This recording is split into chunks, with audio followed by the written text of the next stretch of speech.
Happy Friday. Well, happy Thursday, but happy Friday.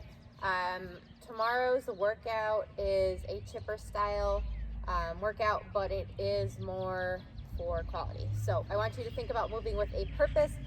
We will be using our dumbbell for the entire first part, and then we'll get some core work done to end the day. So we are going to start with our daily warm-up, so that's 6-minute piece, and then the specific warm-up is just going to be 10 reps of the actual workout to make sure that you have an appropriate scaling, or if you need to go unweighted or modify to something else, you have that ability. So we are starting with 100 stiff leg deadlift, so similar to our RDL, but a little bit more straight leg.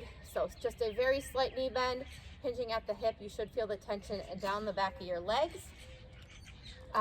So kettlebell or dumbbell, you're holding onto the object in front of you. It is one object. You are doing both legs at one time. So your feet are going to be a little bit closer together. So think hip width, maybe a little bit narrower based on how you're built. So 10 of those for the warm up, 100 in the workout.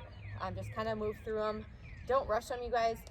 This is not necessarily a time sensitive workout.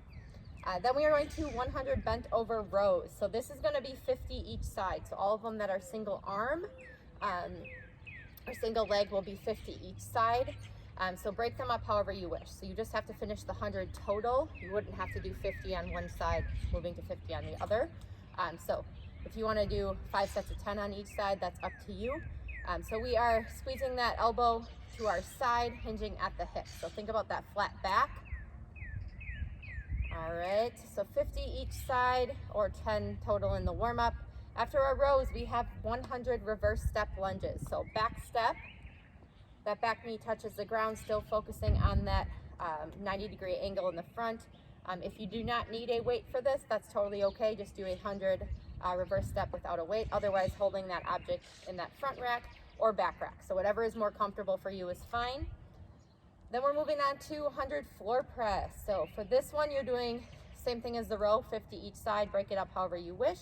So laying on your back, still thinking about bracing that core, so not pressing those hips off the ground quite as much.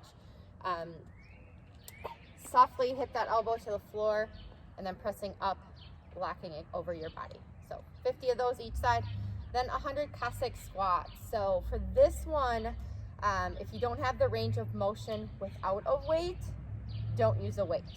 So the only way you're going to get a benefit from this one is with the weight is still developing it without a weight. So as you warm up, it should get a little bit easier, but wider stance, and then we are dropping from side to side, hips down and back.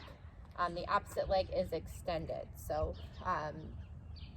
with this one, just work on your range of motion, unless it's something that comes to you easily.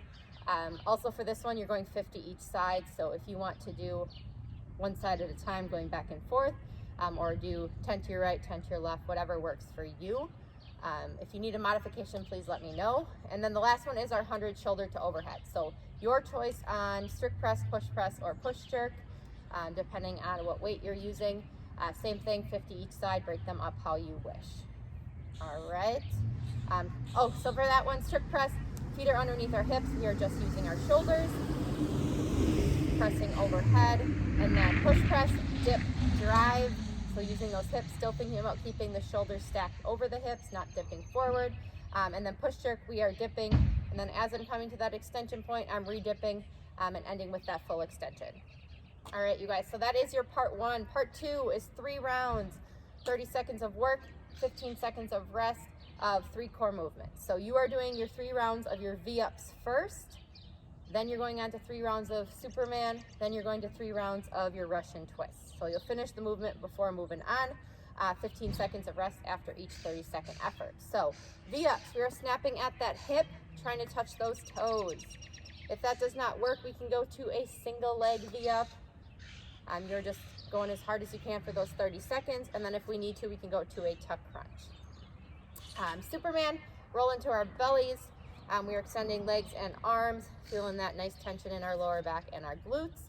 And then Russian twist, sitting on that butt. If you want to use a weight, you can, but you do not have to if you just are comfortable without a weight.